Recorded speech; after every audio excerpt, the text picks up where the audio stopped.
Today I'm sharing with you the best homemade waffles that you can make. Now, I have tried so many recipes over the years, and I have my own different waffle recipes, but this right here, this takes the cake, this takes the breakfast. This is the best homemade waffles that you can make at home. I know there's other great recipes as well, but I really hope that you try this and stay towards the end because I will be giving you some of my secrets. Now, we're going to have our milk. My first secret ingredient here is some maple sugar. If you watch my pancake recipe, you see that I use maple sugar. We're not going to add the sugar right now, but that is my first secret ingredient. My next secret ingredient is towards the end, so make sure you watch that. So to my milk, I'm going to add in my butter that I'm just cutting up into small pieces because we're going to pop this in the microwave to heat this milk up and get this butter melted. I will have either the link down below or the recipe down below for you in the description box. So I'm going to cut up my pieces of butter, place it into my milk, place it into the microwave for about 2 minutes or so, just to heat that milk up and get that butter fully melted. While that's heating up, I'm going to add my dry ingredients to a large bowl. This is going to make a good amount of waffles. I'm using my Belgian waffle maker. So these are going to be some big waffles. You can use smaller waffle makers and you're going to get a lot. But it's perfect because you have freezer waffles. I love to keep this in the fridge or in the freezer because they're perfect toasted the next day. To our flour, I'm going to be adding in my salt and my baking powder. Again, those amounts will be down below for you.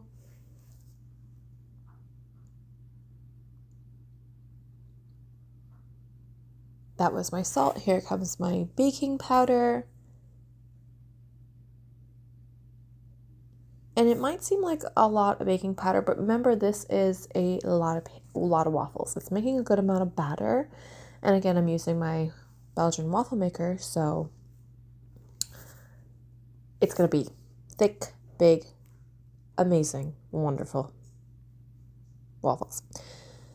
So to our hot milk and almost melted butter, once I stir this up, all that butter will get melted. We're going to add in our maple sugar. We want that sugar to dissolve in the milk and the butter, so that's why I'm adding it in here at this point. Now, maple sugar, guys, I told you my pancake recipe, I can't make breakfast now without using maple sugar. It's life-changing. It's life-altering. It's just so good. So you can see all my butter is now fully melted. In goes my vanilla. Now, this is the base recipe, so this is going to be a lot of vanilla. You want about 2 to 3 tablespoons of vanilla again, but we're adding blueberries and chocolate chips in mine. You can just leave this as is for plain vanilla pancakes, but we want a lot of flavor. We want it to be tasting delicious, so I'm adding in a good amount of vanilla. Once I give that a stir, my butter is fully melted. Cleaning off my whisk perfectly here because I should have just mixed it before.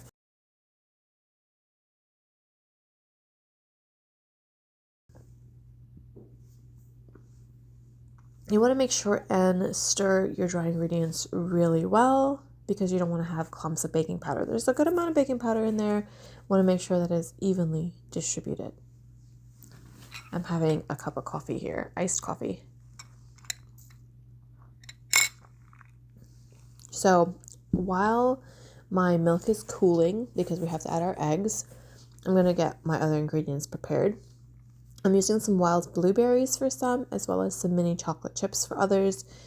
You can use whatever you want. You can use semi-sweet milk chocolate chip, larger chocolate chips. You can use strawberries, like cut up pieces of strawberries, But I think this is really great. We love it this way. The wild blueberries are perfect for these waffles, so this is what we use. So my milk I set aside. Everything is pretty much getting prepared here now. My waffle iron is heating up. I'm going to wait for it. There, I guess it's already ready, but I'm wanting my milk to get cool. So I'm going to feel it now, make sure that it's not hot because we don't want to scramble our eggs. So by adding that vanilla and by whisking it up a little bit, kind of just gets it to cool on a little bit faster. Now, once we're adding our 2 large eggs to this is going to become sort of like a custard, and you really want to take about 2 minutes to whisk those eggs in. You don't want to have clumps of eggs throughout this, so you really want to take about 2 minutes to whisk and whisk and whisk those eggs thoroughly throughout that milk. Again, this is going to become like a custard that we're going to be adding to our dry ingredients. And we're almost done. The batter is almost ready. I had to speed that up a little bit because, again, 2 minutes. For real. Whisk those eggs. I don't want to see any egg whites. When I pull my whisk up, I want it to be nice and clean. After whisking that, whisking combined, we're going to add it to our flour. Then we're just going to combine our wet and our dry, and that's pretty much it. We do have, again, that secret ingredient coming up. It's really simple and basic, but oh my goodness, I love it so much on these waffles, or in any waffles at this point. This is the perfect batter. As you can see, it's coming together just like luscious goodness. Luscious goodness. And you can see that it is a lot of batter as well, but again, we are using our Belgian waffle maker. It's going to be making some big waffles, and we get enough for my family. We have family of 5, and then also I have a couple left over for the next day, which I love to toast because it gets it extra crunchy. Perfect consistency there. My waffle iron is ready. Now, this is going to take about, I'm going to start with a 1/2 cup of batter for this waffle maker, this waffle iron. And then I'm going to add another 1/4 cup. So typically around 3/4 cup is what I use for this. Here is one tip for making sure you don't get a huge mess because I used to always have mess when making waffles with spillover because you want to close it right away. However, let the batter set for about 30 seconds or so. Let it start to set at the bottom. It starts to cook. You start to see those bubbles popping. That's when you want to close your waffle iron because that way that starts to set up at the bottom so you don't have a whole bunch of batter spilling everywhere. That is a tip for you so you don't have a huge mess on your waffle irons. Let your batter set for a little while until you start seeing those bubbles start to pop before closing the lid. Now, it might be a lot less time if you have a smaller waffle iron and you're using a lot less batter. I'm showing you here that amazing consistency of this thick and fluffy batter. This is my first waffle here. I placed some wild blueberries all throughout. I love that crunch. I love mine to be very crunchy. I'm going to place that on plate. Now, this was the first waffle. I completely forgot to show you here my secret ingredient, but I'm about to get to that. So again, this is going to take about 3/4 cup of measurements for our waffle and let it set and sit. But there's one more ingredient that I like to add to this, and I'm going to show you. This is my secret ingredient to my waffles. And I guess I'm just sharing all the secrets now because this will make your waffle extra crunchy. It adds extra flavor and it gives it, it's just, listen, this is my secret to you, okay? I'm sharing my well-beloved secret. Maple sprinkles, okay? These are just, it's literally just maple sugar that has been formed into sprinkles. It's also called maple pearls. You can search for it that way. I'll see if I can leave the link down below. So if you get it through my link, you know. So the bottom is set. I can see that. I'm going to close it, press it down. And this will kind of create a crunch on the top. And it is amazing. Maple sprinkles, guys. The ingredients, let's see. Maple sugar. So that's all it is maple sugar, which is what I have here that I've already used in the batter. And this is organic, 100% pure maple sugar. I'll leave this link below if I can find it. I get this one at Walmart online. I don't think you can really get it in the stores. And this I get on Amazon, so I'll try and leave those links down below. But I've shared with you guys now both of my little secret ingredients that I like to use to make these waffles. I didn't put it on the first batch because I completely forgot. But what it does, again, is the sugar kind of crystallizes on the top. If you were thinking about like a Belgian waffle where you use sugar pearls to, yeah, it's kind of like that. But it's a little bit, it's smaller. It's more sprinkle form. They have different batches, obviously, I'm guessing with different sizes, different brands, whatever it may be. This is great. So, yeah. All right, beautiful. And another thing with those maple pearls, maple sugar pearls, or the maple sprinkles, is that it adds like a little extra crunch to it because it crystallizes in a way. I'm gonna let this go for a little bit longer.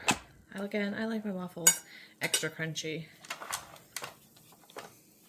But I have, again, never seen anyone ever add this to their waffles, and it's something I started doing with my pancakes. I started adding the maple sugar and a while back, and I can't even tell you, like, I bought bags of these maple sugars because I go through it so quickly. It's just great. Absolutely love it.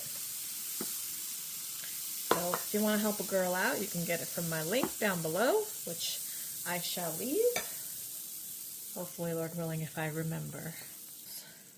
Adding my sprinkles.